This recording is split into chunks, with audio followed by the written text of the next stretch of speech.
Hey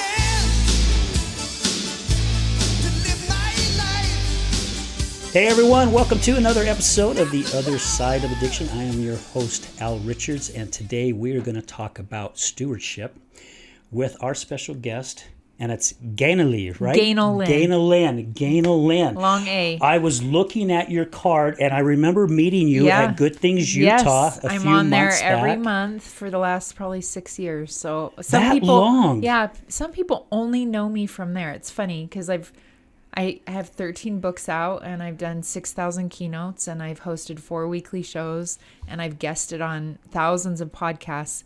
And there's a certain group of people out there that only think I live at Good Things Utah. And My mom probably knows you. Yeah, so I love it. I love the Good Things Utah viewers. They are dedicated and kind. So yeah, we met there, but no apologies because my name, no one else has it in the world. So it's always the elephant in the room. It's like my wife's name. So my wife's name is Janan. Yeah. It took my mom, let's see, we've been together 17 years, and I think it took my mom almost 6 before she could finally say it correctly. Yeah, it's a good icebreaker when I go anywhere new. The other day I went to get my hair done at a place that I don't normally go. And you could see the 2 receptionists, their heads dropped, and I was sitting on the couch waiting. And I knew, and I could hear whispers. So I popped up. Usually I let people feel like they can figure it out. And I just said, are you trying to figure out how to? And they were like, yes. How do you say your name? So it's a long A. And I can give you ways to remember it, but it doesn't offend me. My nail salon people call me G. I call that my gang name. So you can just call me G. Yeah. All right. Well, thank you, G, for being here. I greatly appreciate it. Thank you for having me. And we have Mel Hobbs, just Mel, with us today. So Mel, again, thank you. It's always a pleasure having you here in the studio with us. Right. It is a pleasure. Yeah, and I mean you've brought a lot to the show. I mean seriously, Brad and I we've had some talks when you haven't been here, so we're talking behind your back, just so you know. That's all right. It doesn't bother me either way. But it's all good stuff. No, but we've talked about what a good vibe that you bring to the show. Thanks. You have a lot of good questions, and you really listen to our guests. You really connect, and we feel that's very important. Yeah, and we've already cried before we started. I know, right? It's good. Yeah. It means we're in for a good, authentic, connecting conversation. Those are the flipping best. That's the whole reason for all of this is so we can foster connection. We call this Therapy Thursday. Yeah. I'm all for that. And it sounds like that you really have a strong message to share with the world, and we really like that too, because again, here at Resilience Talk Network and also The Other Side of Addiction, we feel like we have a very strong, powerful message that we want to get out to people. It's tough times right now with a lot of the stuff that's going on, and it's uncertainty and all the things. Yeah, so there's a lot of people that need help right now, and you shared some stuff with us before the show that it's happening too much. Out there, so things need to change. Well, and I think when we met at Good Things that day in the green room, I think our missions are synergistic in that, number one, I really believe that resiliency, it can be tool-based and skill-based, and so conversations like this, podcasts like this, reach people, what I say, in the darkness of their closets when they've decided there's no more hope. I just did a post on Instagram today, a little reels, because yesterday I planted bulbs in my yard, and I don't usually do that. And I'm not a big gardener, that's not my expertise. But in the last 3 weeks, our family has lost 4 individuals, and my heart was so heavy yesterday grieving. And I the older I get, the more I don't appreciate Utah winter. And I thought I really teach this principle that resiliency and hope is the plan B, and it's the plan C, and it's the plan D. And podcasts like this and books that I write and digital content I create, I always hear about the one person that message reached that day when they weren't sure their next plan B. Yeah. So as I was planting the bulbs, the snow started to fall, and it was pretty cold. And there's going to be no evidence of what I did implanting those bulbs yesterday for a long time. It's just going to be cold and dark and inversion and, snow and ice on the ground and just dirt. All you see is the dirt. There's no evidence of the bulbs. And I specifically had to do something that was actionable to foster that feeling of hope and resiliency, because my heart was grieving for family and friends that are going through this grief with us. And it's a reminder that sometimes whatever we're doing, whether it's facing our addictions, whether it's going to therapy, whether it's working in the yard, whether it's calling a friend, listening to a podcast, moving our bodies, those are all things that are resiliency tools that we can pull from. But sometimes we need to hear conversations like this, because we think in our heads, in those dark spots, that we've tried everything. Nothing's going to get better. It's how it's always going to feel. And I don't know about everybody else. I do really good with winter until about end of January and February, when the holidays are done and there's no reason to be this cold, and and the sky quality, the air quality is not the best sometimes. And I need to tell myself reminders that there will be sun, there will be green grass, there will be kids playing outside in my front, street. And yet right now the evidence isn't showing that. And I think that is literally what resiliency is about. Yeah. So I love having conversations that foster that hope and give ideas, because in this conversation, we don't have any idea what we're going to say. And it may not even be what we share from our stories, but it will spark a listener's idea of a plan B.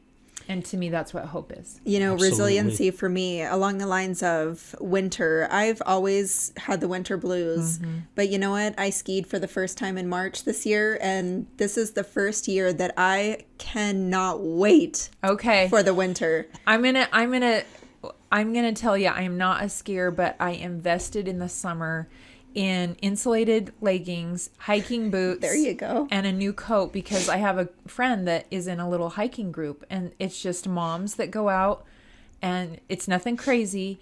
And so I've put money where my mouth is, so to speak, because I need to reframe which is the subtitle of my recent book. Like, I need to reframe what Utah feels like for me and during the winter. And so I hate it every winter, but this year you're excited. It's the first year I've ever been excited for snow. Okay, I'm not there yet, but I'm going to start hiking. I've still got to order the spikes for my hiking boots. Oh, yeah, for the boots. They pay off. They do? Yeah, because I enjoy hiking as well. We were talking between shows that's basically my church.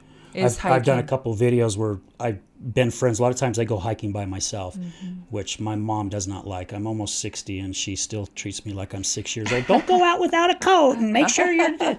Anyways, that's mom's. It's hard to unwire that. Yeah. But it's my church, and it's my escape. And Nikki and I, who's here in the studio watching this, we were talking about how even the gym, and especially in the winter, because I wake up at 5 o'clock in the morning. I'm at the gym early. I work out for an hour and a half to 2 hours.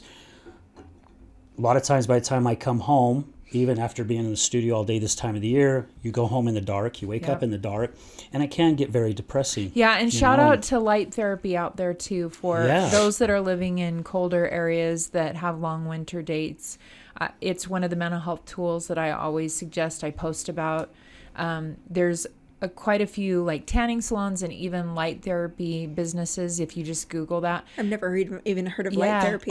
So it's full spectrum light beds. And I just went yesterday because for me, keeping my car washed during the winter and getting light therapy psychs my brain out into feeling that sense of warmth. And it's true, I think, whether it's hiking, as you shared, or skiing, or light therapy, or getting to the gym, I move my body every day so my body will move. One of my stewardships is lupus, and so I have chronic illness, and the reality is that's been a teacher for me. And what I've learned is, like, I can't train hard, but I have to move every day so that I can keep moving every day. And so the reality is that changes the chemistry of your body, Oh, right? absolutely. And it allows you to just like see whatever's in front of you in just a little bit of a different way. Sometimes we make fitness about a certain kind of goal. And I would just say, if you can move your body, and moving your body changes your brain. That's it. Yeah. And you just hit something that I was going to hit on. It does. It really helps the brain. It's very good for the brain. And to rewind here a little bit, I liked what you talked about at the start of the show about how someone who's going through some stuff and really struggling and don't think that there's anything left for them to do. And all it takes is maybe even like a kind word or a smile. And years ago, going through Facebook, I'm going in there and I'm like, people are putting so much negative stuff out there. And I thought, I really want to change this. And so I would put a couple positive affirmations and different sayings every Saturday and Sunday. Excuse me. And people started connecting with it. And I changed years ago. I'm like, okay, well, I'm going to start doing Monday through Friday, and I'll leave the weekend just for whatever. And I tell you what, there's been mornings when I've posted stuff. I always post my stuff right around 10 after 6, right before I go to the gym. And people have reached out and go, thank you for that post today, because I really need it. And there's sometimes That was me. I've read Just that. Yeah, and it yesterday or the brings day tears before. in my eyes. I send them you to know? Nikki almost daily too. Yeah, because it's like I just help somebody. And a lot of my posts, some are maybe what I'm feeling of that day. Others are just, hey. And what's crazy is I have a bunch of here in my phone, and I just scroll through it, and I call it my spirit. It's just like whatever my spirit's like, okay, this one. Okay, this one. And 98% of the time, it seems to hit somebody on the other side that needed to hear that Yeah, the message. negative can ripple, and so can the positive, depending on what we're putting out there. Yeah. So it's been huge. I even had someone tell me once years ago, probably like 6 years ago, that I needed to stop doing that. Interesting. Yeah, they're like, I've heard people talk about it, and you just need to stop doing that. And I'm like, oh, so you want me to go back talking about how crappy life is? Right. Oh, yeah. Okay, sure. I always take the negative feedback as a sign that I'm doing something effective. Yeah, right. So it's okay. Everyone has opinions, and I always say you can scroll past me if what I'm sharing on social isn't resonating with you. That's okay. I'm not everybody's cup of tea. They'll come around. That gave me goosebumps. They'll come around. Yeah. Yeah. Yeah. And I think being authentic is key, right? And there's so Absolutely. much on social media that's filtered and a version of what's really happening. I really value trying to be authentic. I often say that I'll post and speak and write from my scars. I try not to grab a mic and speak from my bleeding wounds. I don't think it's always responsible when we're right in the middle of whatever is bleeding. But I do think, if you're Christian, then Jesus Christ didn't hide his scars. Yeah. And podcasts like this, I think, are about creating conversations around some of our scars. And so, those that follow me on social media or read my books, they know that I'll talk pretty openly about my scars. And we give each other a gift when we do that, right? Absolutely. Yeah. I love the way you said that. Thanks. Yeah. Thanks. That one gave me goosebumps. I know. Like, write that down. I just, I've talked about this. It's become kind of famous. But I just did a new post about it. I have a broken rake that hangs on my wall in my basement. And for those that are familiar with me and my story, they know that my sister died by suicide 8.5 years ago, and she was 40 years old and had gone through her own journey of learning disabilities, addiction. She had been sexually abused, and she had fought a lot for a long time.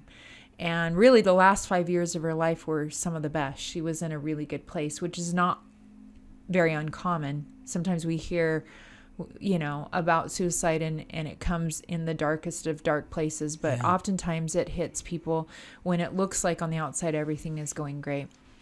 But Japanese pottery is kind of popular on social media right now, where everyone has reshared a meme or a post where it's the broken pottery filled with gold that fixes it.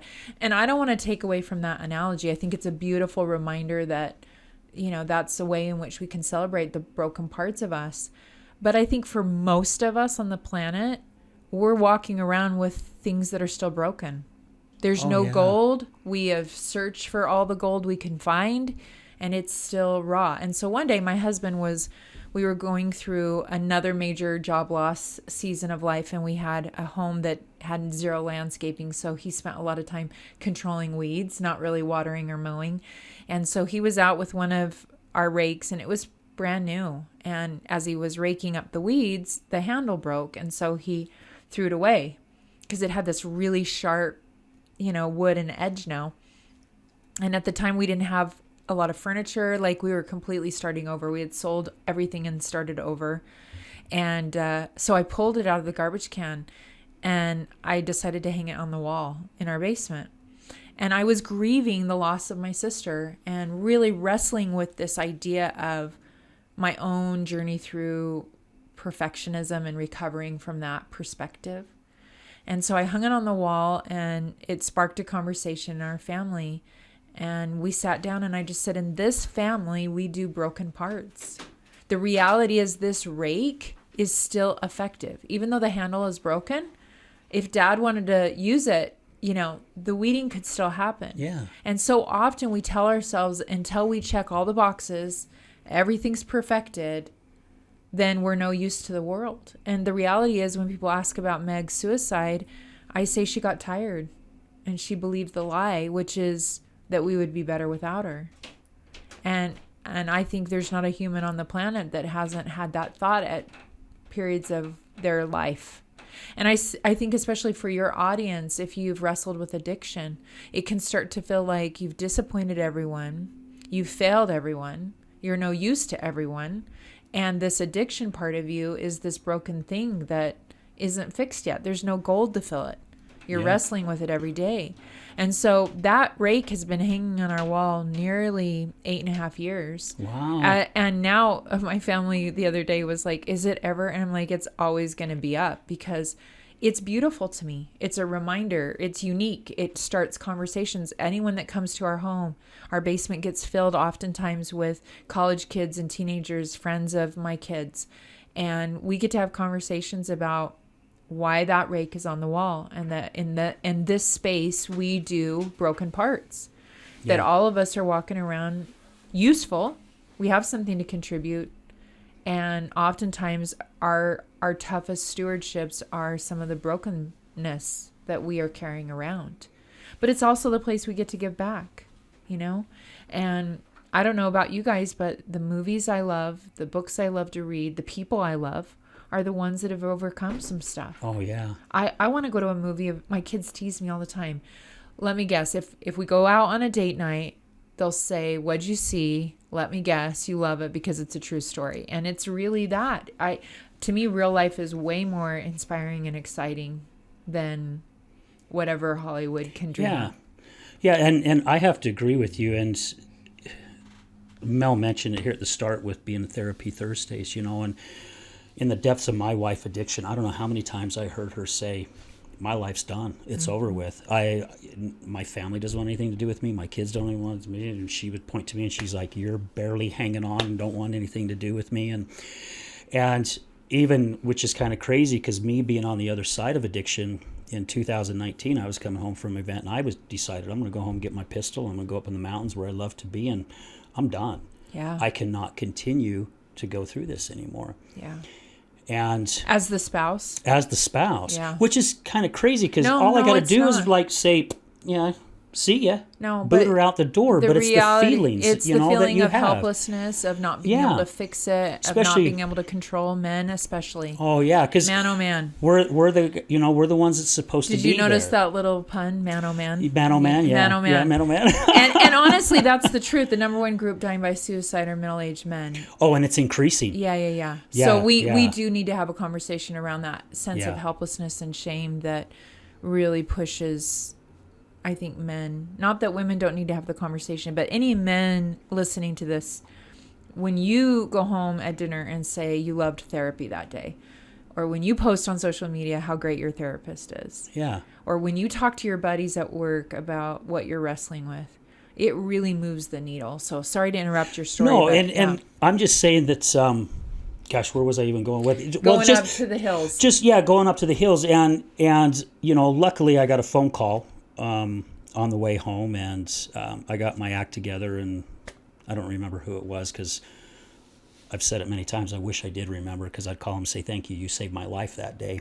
Isn't that fascinating? And when I hung up, it was connection, though. Yeah, it was the connection. And when I hung up, on my screenshots, the picture of my 2 daughters and my 3 grandkids. And I just broke down, started bawling. I was going down 7800 South, right by Gardner Village.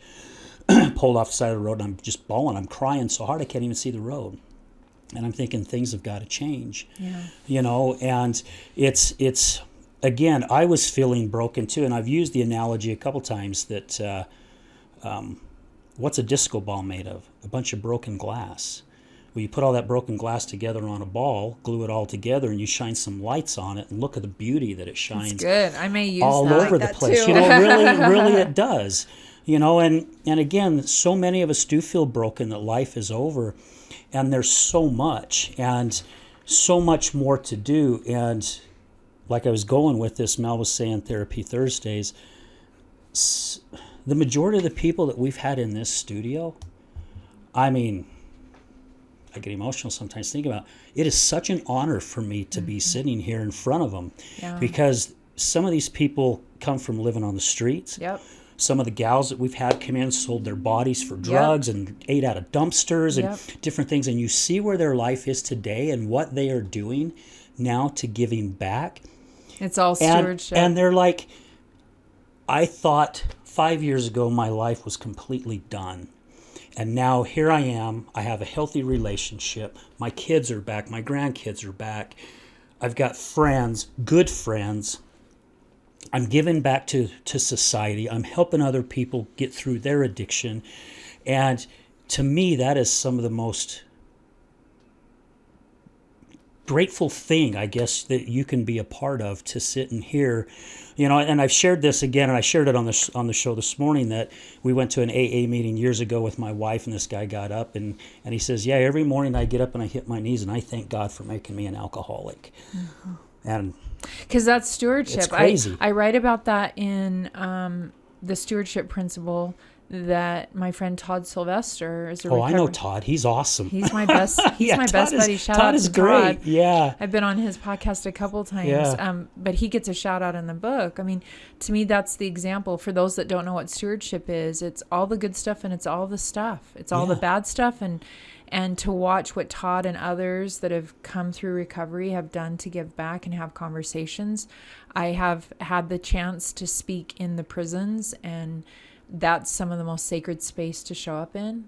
And, there's individuals there that are in total stewardship and they understand what this journey is about. And then there's others that are in ownership, which is what I kind of break down in the book about. The opposite of stewardship is ownership. And we live in a society that kind of a buzzword right now is to take ownership of your life.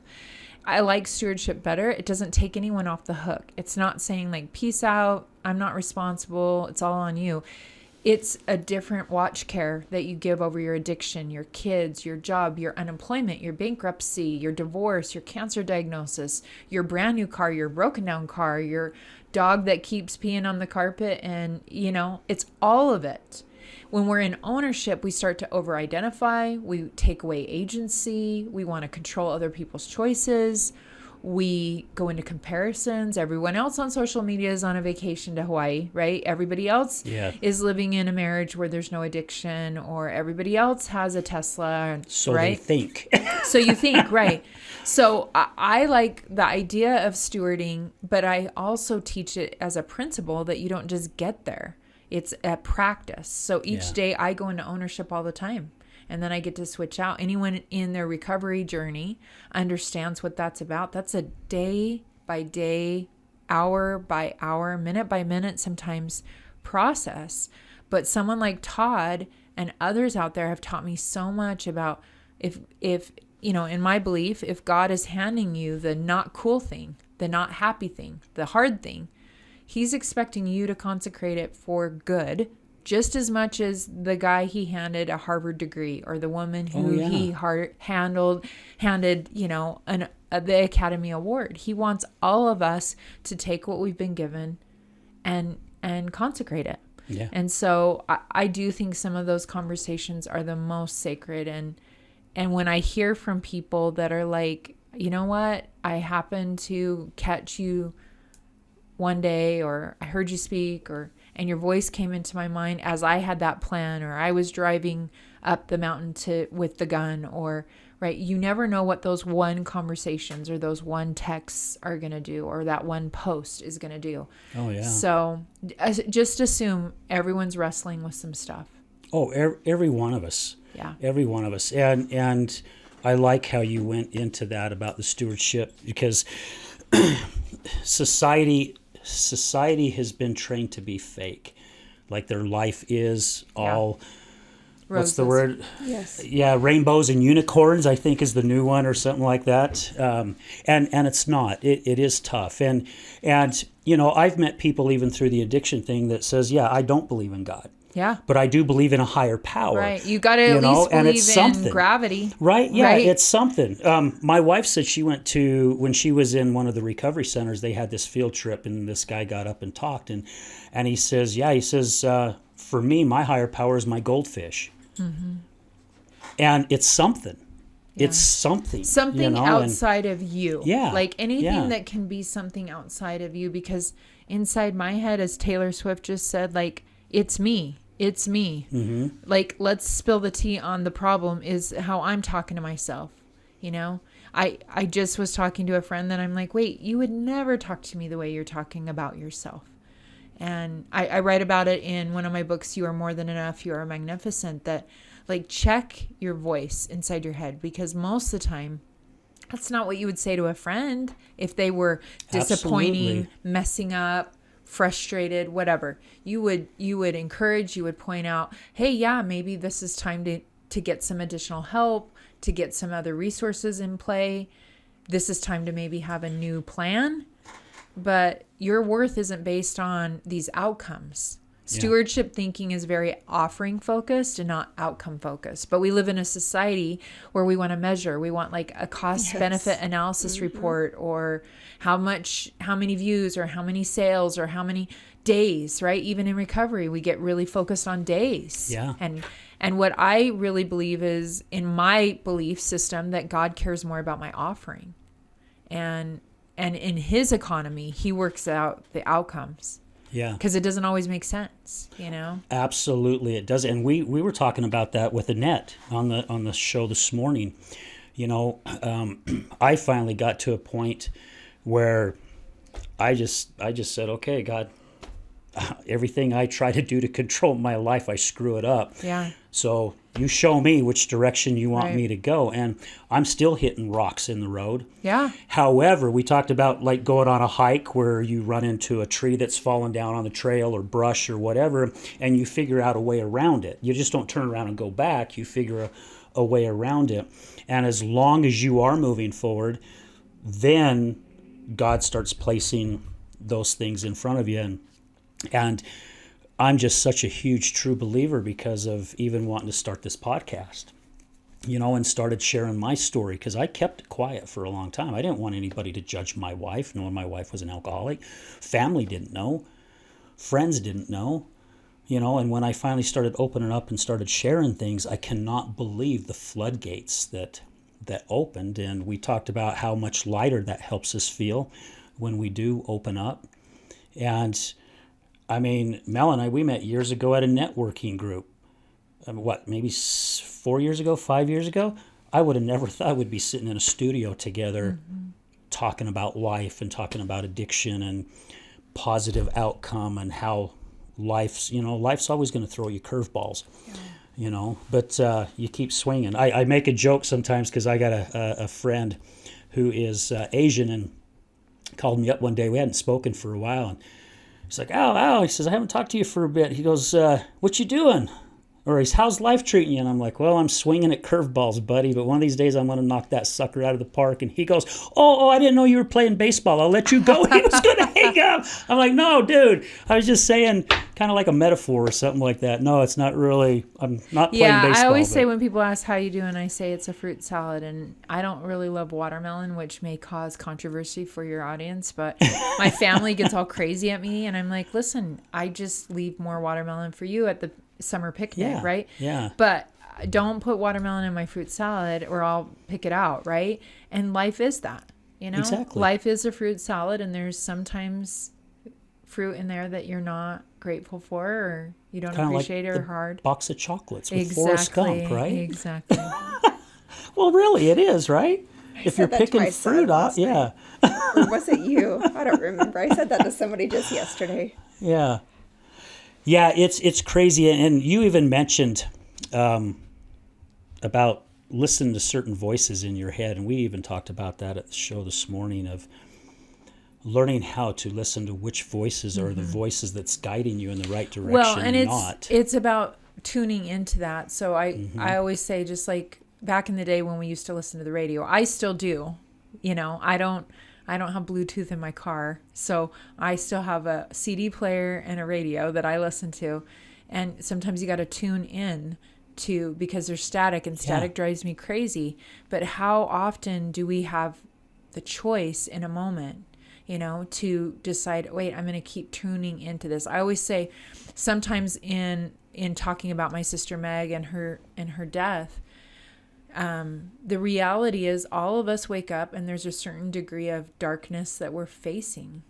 And what we get to control, instead of chasing down, trying to eliminate all the dark in our lives, what can we do with our choice that day to turn up the light instead?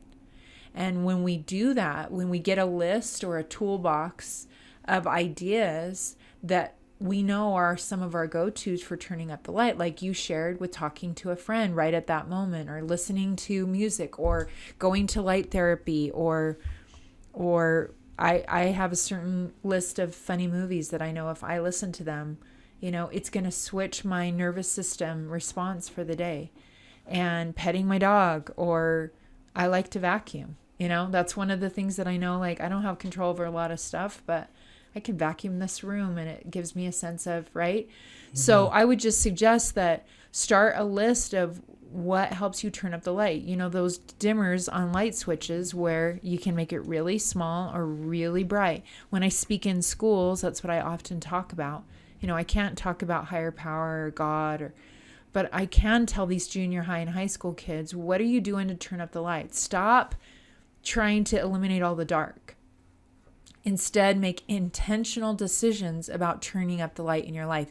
For some of us, it means getting off social media. I mean, I would love to hear from your listeners on these platforms, because it allows for conversations and connection after today. Absolutely. But for many of us, it's not helpful. It throws us into ownership. We go into comparisons, right? And so that's just one way in which, when I know I'm struggling with some mental health stuff, that's not the day to be hanging out on social media. I have to be really intentional about what will turn up the light in my heart, in my mind. And one of those is journaling. You know, I'll start to notice how I'm talking to myself as I free journal. These aren't journals that anyone's reading, by the way. They're all going in the trash at eventual. You know, my best friend knows if anything happens to me, break into my house. Right here one at drawer, this spot. throw that in the garbage. Yeah. But to get those thoughts out and to recognize that pattern, those are just some of the things I do. We've talked about some of them already today with exercise, with connection. Stop focusing on trying to eliminate all the dark in the world or in your life. Yeah. Instead, be really intentional about what you're listening to, what you're watching. I mean, I just talked to someone a couple weeks ago, and she had dealt with some suicidal ideology and had gone through some addiction and been in an abusive marriage. And she really loved watching horror films and listening to true crime podcasts. And then she realized one day that it wasn't making life easier for her. And I just was like, you know, I don't have enough bandwidth in my head to accumulate. Real life is scary enough. I don't need to listen to, shout out to all the true crime podcasters out there. I will not be consuming what you create because I already know I have to be really intentional about what I consume, whether it's what I eat, whether it's what I drink, whether it's what I watch or listen to. And so be careful. If you're not feeling light in your life, what are you putting in? Nikki and I were just talking recently about the music you listen to. For sure. It's the words. You write it, you invite it, you say it, you invite it. It's even if it's not your own, you're still inviting it. Yeah. You're still bringing it in. It's why I listen to Christmas music in the summer. Yes, I do. Full disclosure. And I forget that my outdoor speakers are sometimes on. And my kids are always like, Mom, are you embarrassed that your neighbors are like jingle bells with you in July? And I'm like, no, it's light. Like for me, for some people, it's not. I'm so happy when the local stations start playing it because then I don't feel so odd. But you're right. I mean, I think especially with our kids and our friends, we can have conversations around sharing music and food and programs and podcasts that help us turn up the light because we're all fighting battles right now. Oh, yeah. And especially after the last 2 years with the pandemic. Before this, everyone should have been talking about mental health, but for sure, addiction levels, suicide levels, what we did in creating some disconnection from people and from each other and from our routines, that's a mental health crisis that we need to address. And we need to be really clear about what we're doing in the remaining time, whatever that is for each of us on earth, right? Mm-hmm. Are we creating more opportunities to share light, and are we consuming light?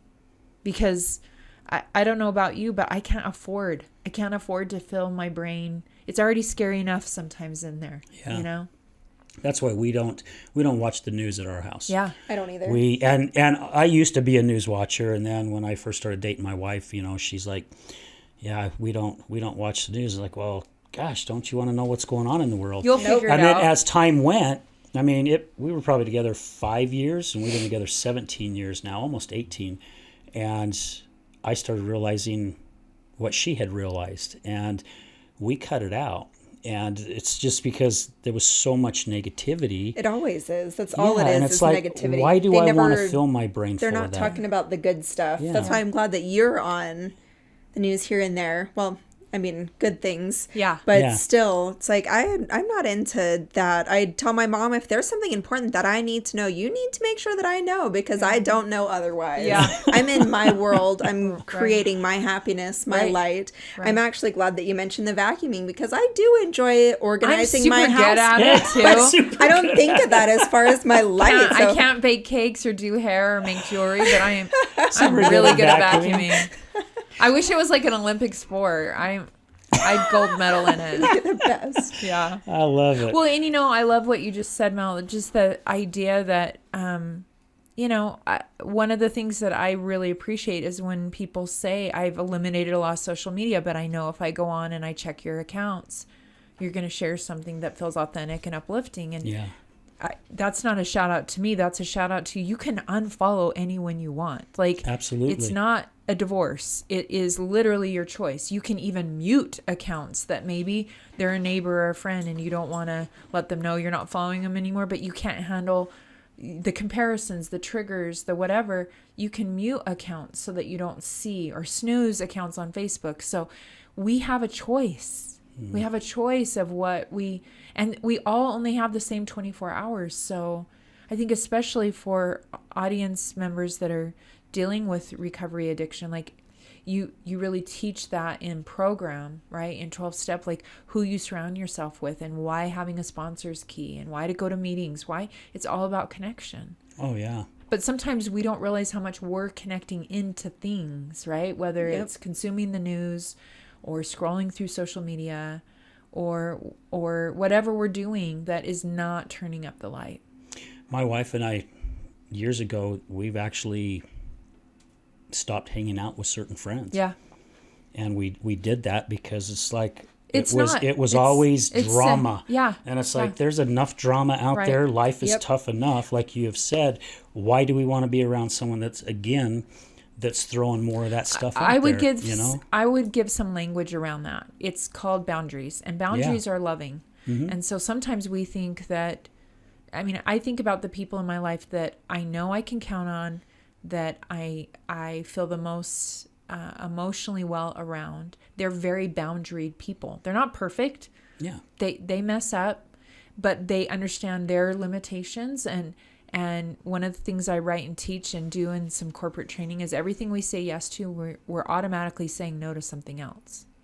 But the opposite is true. When we have that knee-jerk reaction to always say yes to everybody, every friend request, every invitation, every let's hang out, we're saying yes, you're already going to say no. But if you say no, you're also saying yes to some other things. So especially whether it's sobriety, whether it's health, whether it's whatever your stewardship is, remember that the no's are just as important. Because that's one thing I'm learning right now Absolutely. is they're giving you yeses. I'm the yes person. Yeah. I'm the helper. Yes. I'm learning to say no, and although that no's coming with a reason, eventually it won't have to come with a reason. It won't have to, because a no is a complete Exactly. sentence. It is. And I think at times I don't call the people that don't have boundaries, even though they look like they're the really loving, supportive, helpful, always say yes people, because I don't trust that they're keeping boundaries in their own life. I feel much safer calling my friends that I know will say no, because I know they'll give me a no if they can't do it. And that creates synergy in our relationship. Yeah. And so I would just say a shout out. The most loving thing we can do is become boundaried. And we often are raised in homes where we're not taught that. We're not modeled that. We don't even know what it looks like or feels like. And so oftentimes my kids have heard me say no to speaking requests or other invitations professionally. And they always seem a little shocked because I think they assume I'm saying yes a lot. If you look at my calendar, it's full. And this last summer I said no to 90% because it was my daughter's last summer home before she moved out to go to college. I wanted to have space so I could say yes to things I didn't even know were coming yet. Yeah, absolutely. So I would just say you can send people off out of your life with a no. And that doesn't mean you don't love them or don't want good for them. They just don't get to have access to you. Yeah. I have some pretty specific boundaries with certain individuals. It's not about not wanting what's good for them to come into their lives. It's that access to me is not an option right now. And that is a healthy, loving boundary. That's not out of hate. That's not out of resentment. That is stewardship over my time, my bandwidth, and my mental health. I'm responsible for that. They're not, and no one else is. My husband's not, my kids aren't, my church leader isn't, my boss isn't. I'm responsible for my no's and my yeses. And, sometimes we need a therapist or a counselor or a sponsor or a good friend to sit us down and go, okay, how's that feeling for you inside? That's usually my signal I'm violating my own boundaries because I'm resentful. I'm triggered. I'm not making choices that I know turn up the light like we talked about. And then I have to go back and look at things and go, okay, where have I stopped honoring my own boundary? Yeah. This isn't about everybody else asking for a piece of me. It's about what I'm saying yes to too much because it's building in the no. It's building in an automatic no every time. I'm understanding more about that this year. Yeah. And I'm proud of myself. It's hard. It is. And no one gives you an award for that, even though that's what we should be giving award. You're never going to see someone on the front of the magazine, Mother has healthy boundaries and got the laundry done this week, right? Yeah. Oh, and you're so sweet. Have a blue ribbon that says no right there. And it's scary because we're afraid when we say no that somehow we're not loving people or we're not available or we're not who we value being. The reality is, I'm going to guess for you're going to be more able to say yes to the things that you value. And that the people that really, at the end of the day, it's a very small group of people that at the end of the day will be there with me as I'm taking my last breath. And I want to make sure I gave them some of my best. And sometimes we give all of ourselves to all these other places that really aren't valuing us as well. There's nothing left at the end of the day. Nothing. We have to value ourselves. We have to have that self-care. When I finally started realizing that I needed to take care of me, because I was wanting to be that knight in shining armor coming to save my wife. You know, and I even argued with one of her therapists when she was in one of the recovery centers, and her therapist said, Al, there's not a dang thing you can do. It's got to be her choice. And I'm like, oh, yeah? You watch me. I'll prove you wrong. Right. I tried for 7 years. Even one of my buddies says, well, how did it work out for you? I'm like, no, we're the crap. Because I kept trying the same things with the same results. You were in ownership instead of stewardship, Right. which is very different Yeah. and has a different energy, right? Yep. Stewardship means you're still the supportive husband and you still care, and Yeah. but you have boundaries, or you don't intervene in certain ways. You don't rescue in certain ways, right? Parents Yeah. understand this better. It's really hard. The people I marry or birth are the ones I go into ownership the most about, because they're the ones that feel so connected to us. And it's like every alarm in our bodies going off. Of course, you're going to do everything to try to help your wife because you love her. Yeah. But the minute you step into ownership, right, you're taking away her agency Exactly. and her journey. Yep. And when she doesn't feel a stewardship over her own recovery, or anyone else, right, then they've given you the steering wheel. Oh, yeah. Well, and I've enabled them. Yeah. You know, so let's take a chance right now and stop for a commercial break. And when we come back, there's something I just want to say on boundaries before we go forward. So guys, stay with us. Have you ever been in a car accident? Do you know what to do after being in a car accident? Are the insurance companies going to take care of you? Hi, I'm attorney Rick Heaton with the Law Office of Bobby Udall. I will help you through the process and answer all of these questions. I give every single client my cell phone so they can talk to me whenever they need. Let me deal with the insurance company so you can focus on getting better from your injuries. Call me at 385-330-0226. Again, my cell phone number, 385-330-0226. Don't call the insurance company first. Call attorney Rick Heaton at 385-330-0226.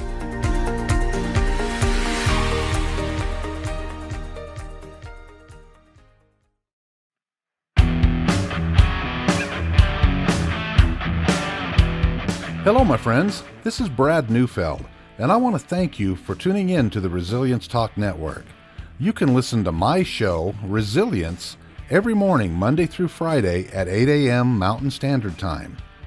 On my show, we will be discussing what it takes for you to overcome the day-to-day challenges that all of us face in life, as well as some of the devastating ones that may lead us to feelings of hopelessness and despair.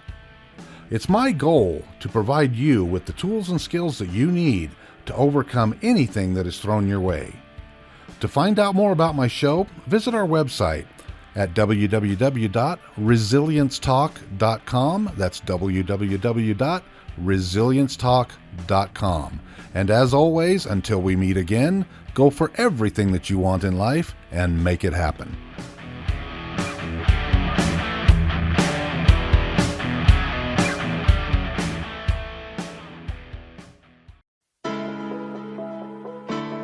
Good morning, this is Leticia with Computer Hospital. We are your computer repair experts for both PC and Mac. We are your community resource for all of your computer repair needs. What makes us different is that we want to fix your computer. We also do free diagnostics. We charge a flat rate labor, which means that you won't pay by the hour. All of our computer repair is done in-house with a fast turnaround time, and same-day service is also available. Feel free to stop by anytime without an appointment. We're located in Sandy at 8721 South State Street. Again, that's 8721 South State Street. Or call us at 801-987-3993. Again, that's 801-987-3993. This is Leticia with Computer Hospital, and we look forward to seeing you soon.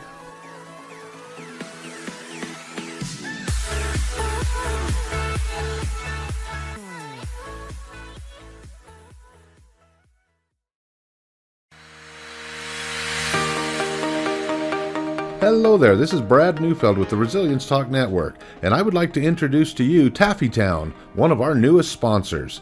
Let me introduce you to Derek. Hi, I'm Derek from Taffy Town. We're proud sponsors of the Other Side of Addiction podcast. Taffy Town is a family-owned and operated business still operating in the Salt Lake City area for over 100 years. We manufacture some of America's best saltwater taffy. What makes Taffy Town stand out from all of the others? We have a unique recipe a whipped style recipe that incorporates egg whites, evaporated milk, real sea salt. It's a unique product that is flavorful, melts in your mouth. And the best part is we probably have a flavor for anyone's liking, a flavor for any reason, for any season. We have unique flavors like chicken and waffles, maple bacon, frosted cupcake. New this year was a pineapple ghost pepper flavor. That's awesome. Where can people find out more about Taffy Town and all of its products? You can check all of this stuff out. All of our products are available for sale on taffytown.com. We ship for free from our website, so all of our pricing on there is shipping included. Oftentimes we offer special promotions and discounts to our loyal customers, so do be sure to sign up for an account, and we look forward to seeing what we can do to make you smile with our taffy. Where are you located? We are currently located at 9813 South Prosperity Road in West Jordan, Utah, just at the foothills of the Copper Canyon Mine. Derek, taffy has always been a great gift to give. What are some of the creative ways Taffy Town can help say thank you to others? Yeah, if you're looking for gift ideas, whether to say thank you to friends or family, or maybe to your clients after such a difficult or successful year that you've had, you could look no further than to get a gift idea from taffytown.com. We offer prepackaged gift boxes that say that it's saltwater taffy from the city of the Great Salt Lake, and it tells a little bit about the history of our community and making candy for so long. You can also do customized gifts to pick out just the right flavors or colors of candy for that special someone, and deliver even a personalized message in that box to them. So please feel free to check out taffytown.com for any gift ideas this season. Thank you so much, Derek. Please visit taffytown.com, that's taffytown.com, to find out more about the products and services that Taffy Town offers. You won't be disappointed.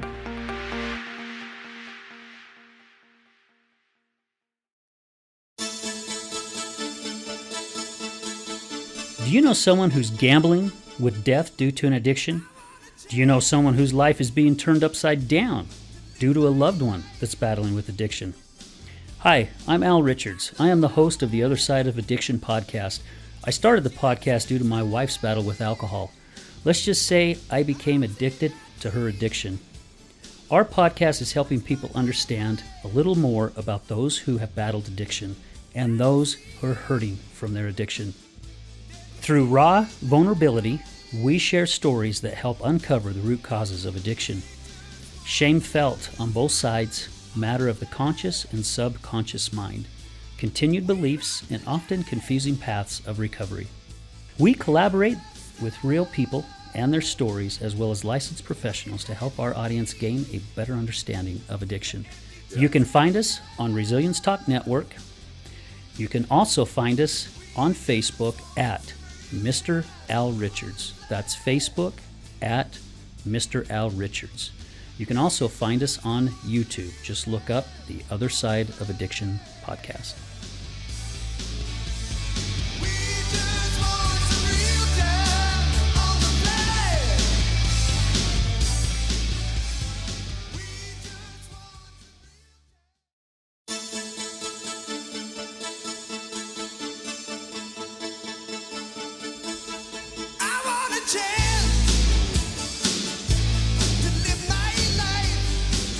Hey everyone, welcome back to the Other Side of Addiction. We are here with our special guest, Ganel-Lyn. Good job! I got it! Woo! All You right, get a Mark, special. Mark one up. I don't Yeah. know what you get. Yeah. A special something. All right, sounds good. And with Mel, thank you, Mel. Thank you, ladies, for Always, being here. thanks. Greatly appreciate it.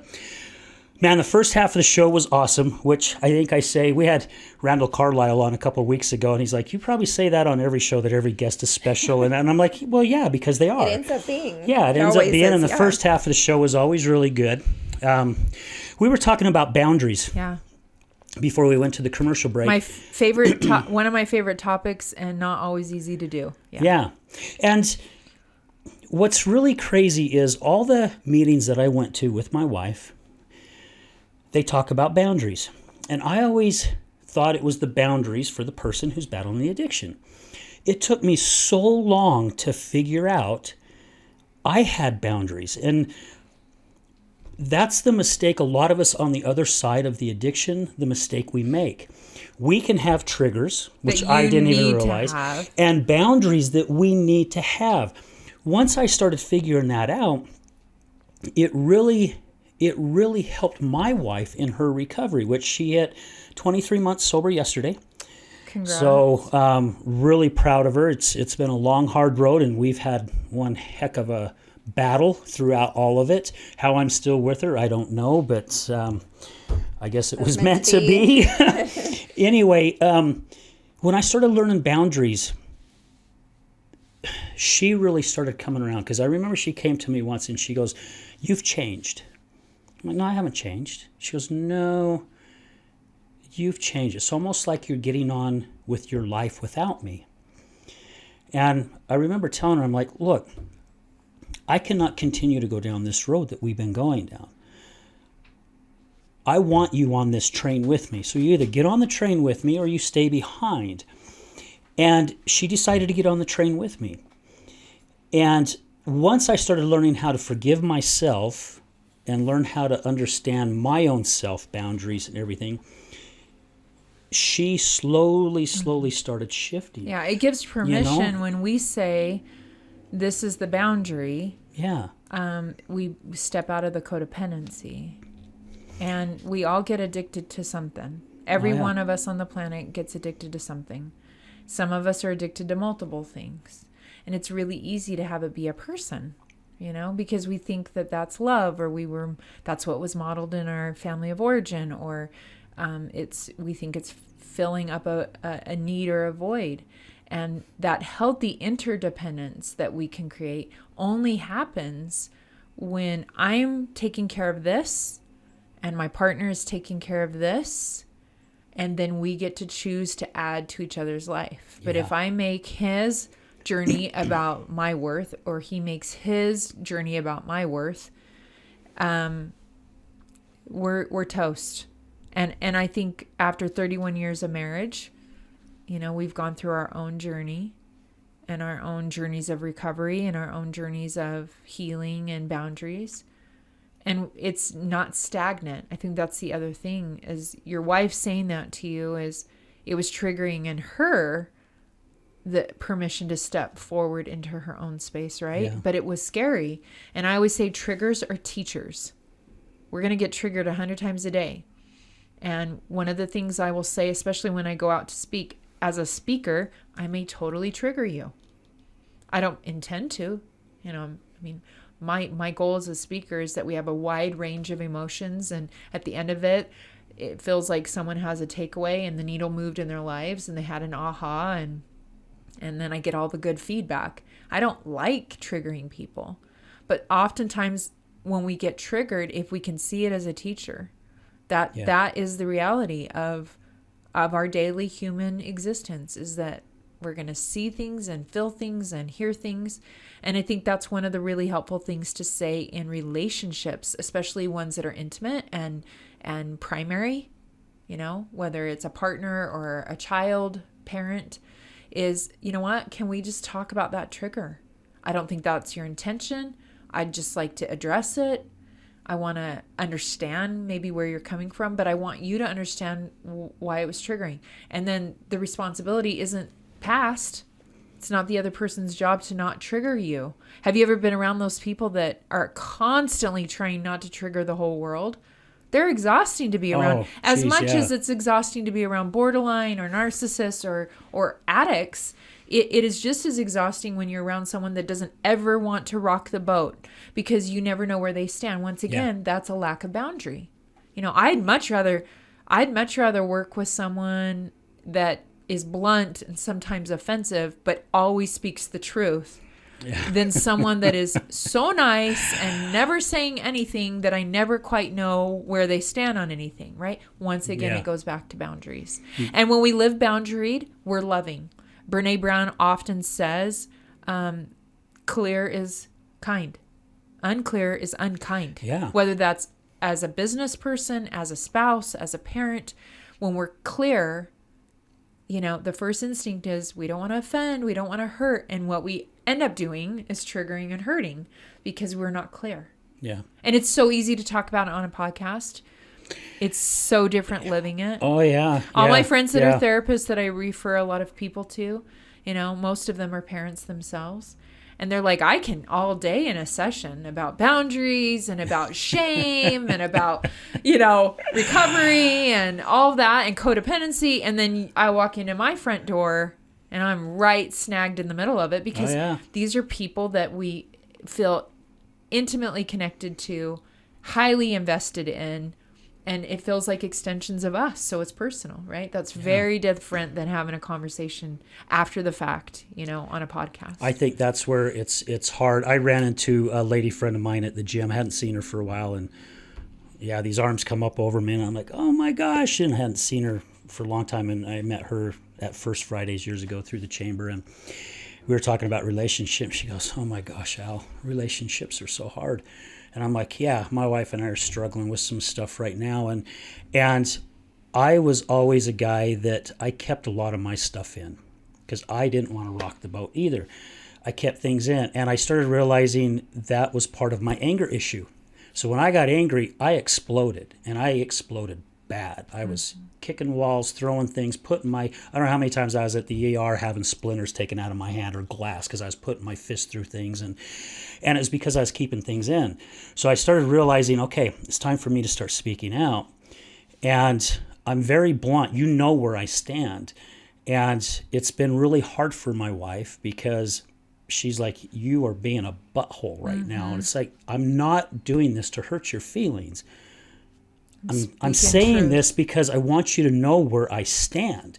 It's my emotions are my emotions that I'm dealing with. I'm not saying that you need to deal with my emotions. Right. I'm just saying this is what's happening to me. And when we speak up, we give permission to the other people to say, oh, wait, there's space for this. But you got to practice it because it's hard. It's hard to hear it. It's hard to say it.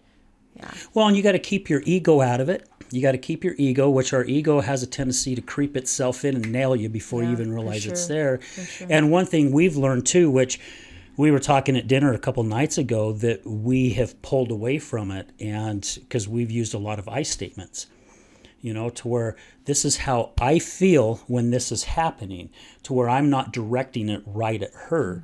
And it really helped us get through her as she's been progressing in her recovery. Yeah. And she's the one that brought it up. She's like, we're not using those anymore. Why? Why did we stop? And I'm like, we must have got so comfortable with things. Or lazy that we just figured we didn't need it. And we started falling backwards into that, treating each other ignorantly and things, and we've really had to open our eyes and go, okay, wait a minute. We took 20 steps forward, now we've gone half of that back. Let's get back and going there. And again, sometimes our ego has that tendency. A quick story here is we were running some errands in West Jordan, and we come up on 2200 West and about 70th South, and Bateman's gas station that's right there on the corner. And I'm like, oh gosh, remind me after we go to the credit union to stop by here and get gas. It's like $2.40, or no, it was $4.40 at the time. And she goes, no, it isn't. She goes, it's $4.50. No, it isn't. It's look, it says right there on the sign. She goes, no, look, it says right there on the sign. One sign said $4.50, the other one said $4.40. You were both right. So I'm like, I started laughing, and I says, man, here I am. I'm doing everything I can to say, you are wrong. I'm the one that's right. You were doing the same thing when really we were both right. So our egos was taken over, going, no, you're the one that's full of crap. Yeah. So we kind of opened our eyes just by looking at a sign. I love that. That's awesome. Yeah, kind of crazy. Well, thank you guys. Thanks for having this conversation.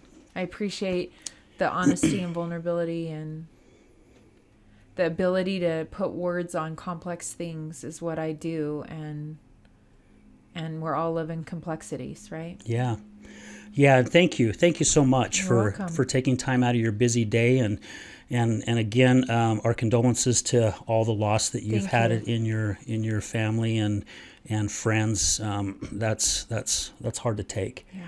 Really, really hard to take. So, but thank you for taking time out, and there are no coincidences. So you were at Good Things Utah the same time we were, Yeah. and I'm there glad was we a met, reason and I'm behind glad it. we Yeah. did. Definitely, Yeah. definitely. I've actually learned some things myself as far Oh, as being more good. clear too. I could definitely be more clear sometimes.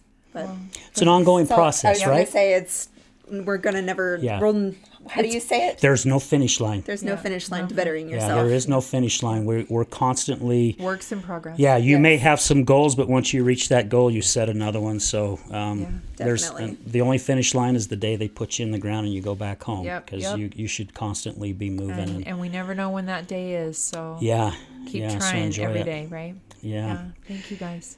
Well, guys, thank you. Just want to say thank you to all our many sponsors, all our listeners. Thank you to Resilience Talk Network and Brad and Mason. Thank you for stepping in your dad's place. Maybe I might have a talk with your dad and tell him he's fired, and we're gonna bring you back on, Mason. Just kidding, Brad. Just I'm kidding. a fan of Mason too. Yeah, just kidding, buddy. Yeah, so we just want to say thank you to everyone. And again, when you see one of our episodes, just share it with one friend. Ask them to like it and subscribe. It really, really helps us out. Our goal here at Resilience Talk Network is to really get us out there and get us known, because we've got a lot of good things to share. And guys, keep your eyes and ears open on social media. Again, we've started our live shows every Wednesday at 5:30.